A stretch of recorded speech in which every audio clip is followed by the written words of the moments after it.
मैं सच बताऊं मुझे अब तो उड़ान उड़ान और फिर चिंटू का बर्थडे और फिर अभी हर बार मैंने नोटिस किया कि जब रिलीज होता है ना तो उस वक्त मुझे कुछ फील नहीं होता। हर्षिता ऑलरेडी स्टैब्लिश एक्टर है, फिर भी उन्होंने ऑडिशन किया। कहानी में अगर आपको कस्तूरी से प्यार नहीं होता है तो ये कहानी आपके लिए वर्क नहीं करेगी। मतलब it's as simple as that. 13 नवंबर 2005 की घटना को ओटीटी प्लेटफॉर्म पर लाने वाले द डायरेक्टर सत्यांशु सिंह और साथ ही फिल्म की लीड एक्ट्रेस हर्षिता मेरे साथ आज मौजूद हैं।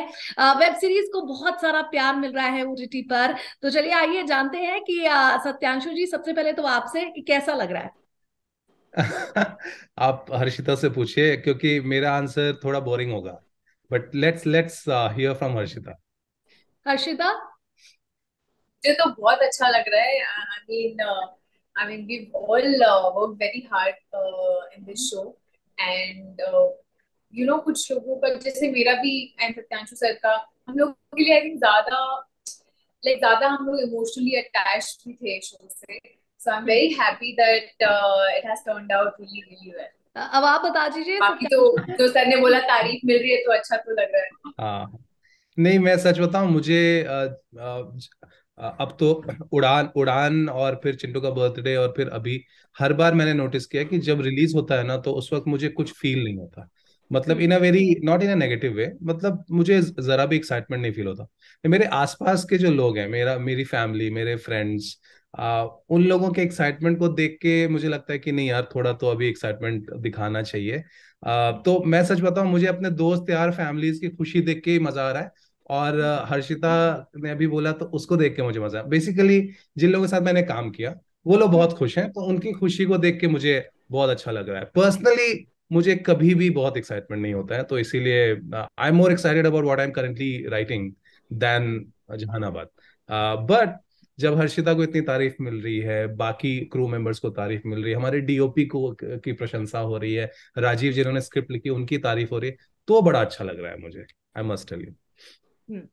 अच्छा, सर अगर कास्टिंग के बारे में बात करें तो सबसे पहले तो आप हर्षिता की बहुत ही तारीफ कर रहे हैं। मैं जानना चाहूंगी कि ये हीरे ढूंढे कैसे आपने। अरे तो क्या बताऊं, हर्षिता को भी पता है इस कैरेक्टर की कास्टिंग में जो हमारी जान अटकी थी ना, हम्म। कितनी मुश्किल से इस कैरेक्टर को कास्ट किया गया, मैं क्या बताऊं। मतलब क्योंकि इस कहानी में अगर आपको कस्तूरी से प्यार नहीं होता है तो ये हम्म। कहानी आपके लिए वर्क नहीं करेगी। मतलब it's as simple as that. Hmm. तो हम लोगों को मतलब कितना परेशान हुए हैं हम। और Harshita was the first name. और क्या होता है सीरीज में, unlike a hmm. Film, film में एक डायरेक्टर का जो विजन होता है ना, वो मोर और लेस फाइनल वॉइस होता है। बट सीरीज में बहुत सारे व्यूज होते हैं और वो बहुत ज्यादा कोलैबोरेटिव प्रोसेस होता है। प्रोड्यूसर, प्लेटफॉर्म, शो रनर, दो डायरेक्टर, तो उन सबका कंसेंसस एक ही नाम पे बना, और वो है हर्षिता का नाम। हर्षिता ऑलरेडी स्टैब्लिश एक्टर है, फिर भी उन्होंने ऑडिशन किया हमारे हम्म। सीरीज के लिए। और उनका ऑडिशन देख के हम लोग यूनानिमसली हमने कहा कि हाँ ये चाहिए हमें। और हम बहुत मुश्किल से यहाँ पहुंचे हैं। मैं बता दूं आपको, ऐसा लोग कहते हैं ना कि हाँ हमें देख के लगा कि यही इतना आसान नहीं था, लेकिन जब हर्षिता मिली हमें एज कस्तूरी तो फिर हम सबको लगा कि हाँ सही है। हावेवर हर्षिता ने कास्ट होने के बाद जो मेहनत की है ना सेट पे जाने के पहले, वो मेहनत देखकर मैं सबसे ज्यादा मैं सेटिस्फाई हो गया कि हाँ यार हमने सही डिसीजन लिया है। शी मैं ओपनली बोल रहा हूँ, किसी भी एक्टर ने प्रेप में इतनी मेहनत नहीं की है जितनी इस लड़की ने की है। और इसीलिए मुझे आज ज्यादा खुशी हो रही है, इसको इतनी तारीफ मिल रही है तो वो देख के। हम्म। हर्षिता, अब आपके पास आते हैं कि कितना चैलेंजिंग ये रोल रहा आपके लिए, क्योंकि हम आपको साडा हक के टाइम से देखते हुए आ रहे हैं। एंड इस मुझे लगता है वेब सीरीज में कुछ इंटरेस्टिंग आपका किरदार था। तो कैसा रहा। बहुत मजा आया। जैसे मैंने बोला कि ये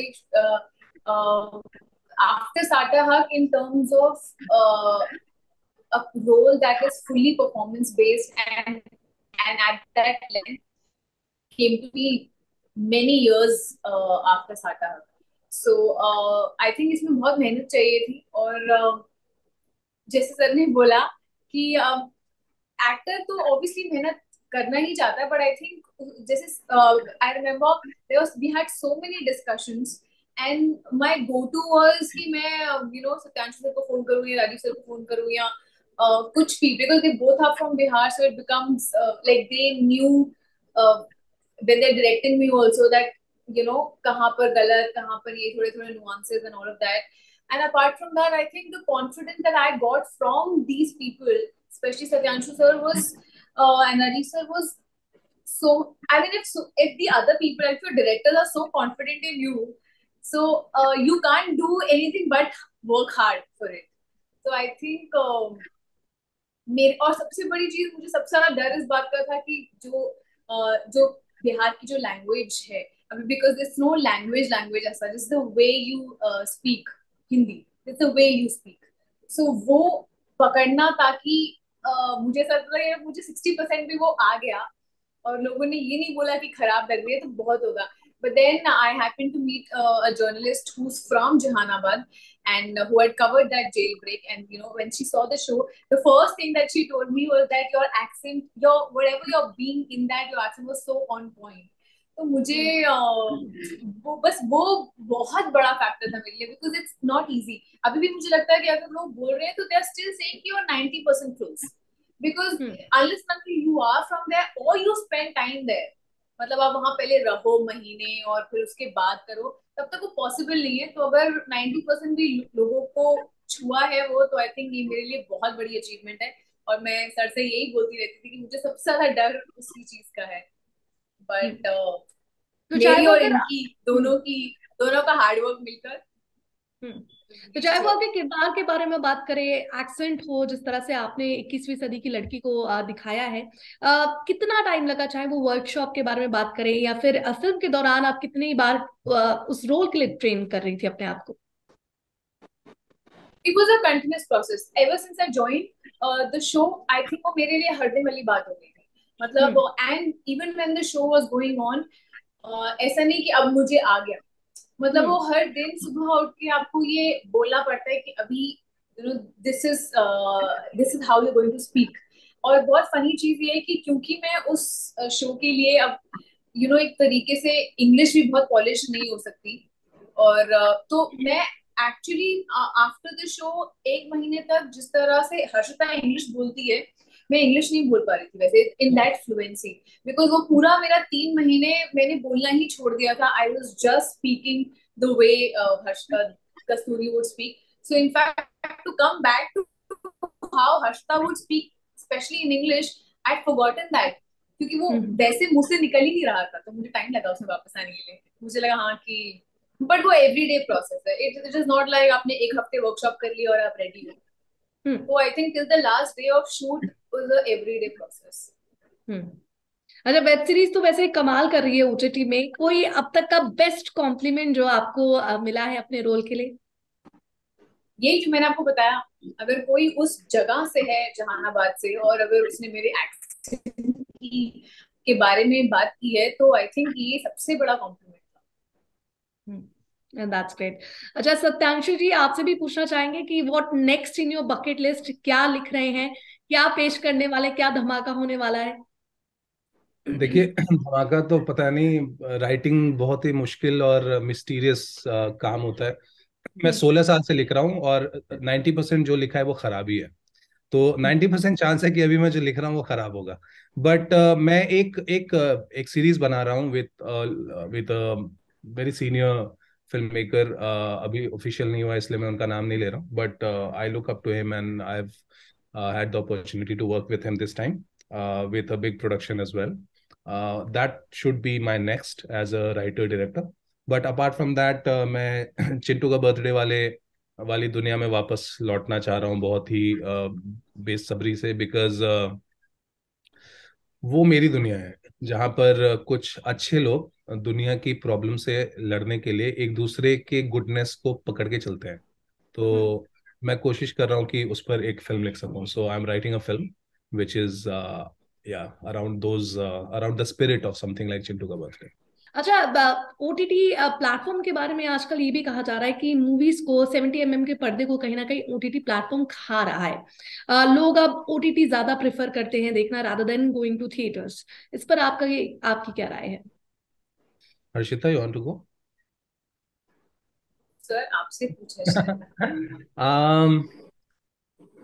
मैं थोड़ा ऑप्टिमिस्टिक इंसान हूँ। मुझे लगता है हर चीज का स्पेस है हमारे समाज में। ऐसा नहीं कि जब थिएटर्स थे तो बहुत पॉपुलेशन का बहुत बड़ा हिस्सा थिएटर जाता था। अगर वैसा होता तो हर मूवी हिट होती। हम्म। वैसा नहीं हो रहा था, एक छोटा सा सेक्शन था जो थिएटर जा रहा था। अभी ओटीटी के कारण क्या हो गया है कि बहुत ज्यादा डाइवर्सिफाई हो गया है। आपके पास इतने सारे मीडियम्स हैं। तो मैं इसको एज अ थ्रेट नहीं देखता हूँ, बल्कि मुझे तो ये लगता है कि ओटीटी के कारण बहुत सी ऐसी कहानियां हम कह पा रहे हैं जो शायद हम पहले नहीं कह पाते। और मुझे लगता है ओटीटी के कारण बहुत सारे राइटर्स, डायरेक्टर्स, एक्टर्स को काम मिल रहा है जो कि पहले इतना कॉमन नहीं था। तो आई थिंक ओवरऑल मुझे तो लगता है ये बड़ा अच्छा हो रहा है। और बिग स्क्रीन का ना एक अलग रोमांस है। मुझे नहीं लगता उसको लोग लोग ना 1940 से कह रहे हैं कि बिग स्क्रीन खत्म हो जाएगा। जब से टेलीविजन अमेरिका में आया ना तब से लोग कह रहे हैं कि बिग स्क्रीन खत्म हो जाएगा। लेकिन बिग स्क्रीन नहीं खत्म होता है। वो एक बहुत डिफरेंट सोशल एक्सपीरियंस है जब आप 400 लोगों के साथ रोते हो, 400 लोगों के साथ हंसते हो।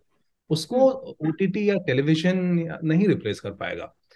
It will always be difficult to make something for the big screen and find acceptance in the audience, from the audience. ये हमेशा मुश्किल रहा है, ये हमेशा मुश्किल रहेगा। I don't think OTT is a threat to the big screen. Harshita. मुझे भी बिल्कुल ऐसा ही लगता है। मैं खुद अभी दोबारा से जब से थिएटर खुले हैं, मैं खुद जाके थिएटर में फिल्म देखती हूँ। तो आई आई डोंट थिंक कंजम्पशन इतना ज्यादा है, और हमारे इंडियंस इतने ज्यादा, लाइक नो, हमारी कंट्री में लोग इतने ज्यादा कि आई थिंक वो जो चीज अच्छी होती है उसके लिए, चाहे वो ओटीटी पे हो चाहे वो फिल्म, अब अगर कोई चीज नहीं पसंद आ रही है तो वो फिर ओटीटी पे हो या वो फिल्म हो, वो तो नहीं देखने जाएंगे। But I think it's just a difference between what is good, what they like and what they don't like. It's not about कि हम comfortable हो गए तो हम थिएटर नहीं जाएंगे। वो हाँ, मैं मानती हूँ कि वो गैप आया, and I think thanks to OTT for that, because people जिनकी फिल्में बनी थी और वो रिलीज नहीं हो पा रही थी, उसको ऑडियंस को देखने का मौका मिला ओटीटी पे। So I think that's OTT played a great part in that, but everything has its space. अच्छा हर्षिता, जहानाबाद की सक्सेस के बाद अब किस पर्दे पर हम आपको कब देख सकते हैं? मुझे लगता है एक हिंट आप मुझे शायद पीछे जो आपके स्लैब में लगा हुआ है उसके से भी इंडिकेशन दे रही जी, है। मिर्जापुर 3 तो आ ही रहा है इस साल। हम्म। बाकी उसके अलावा भी दो तीन चीजें इसके बारे में एक्साइटेड हूँ मैं, लेकिन हम्म। जैसे जब तक कुछ ऑफिशियल नहीं होता तब तक हम we are bound not to say anything about it. So okay. चलिए, थैंक यू वेरी मच। और आपके Jahanabad of love and war को जितना प्यार मिला है, आपकी आगे आने वाली फिल्मों और ओटीटी प्लेटफॉर्म पर जितनी भी सीरीज आएंगी उनको भी इतना ही प्यार मिले। Thank you very much talking with us. Thank Thank you you, so much.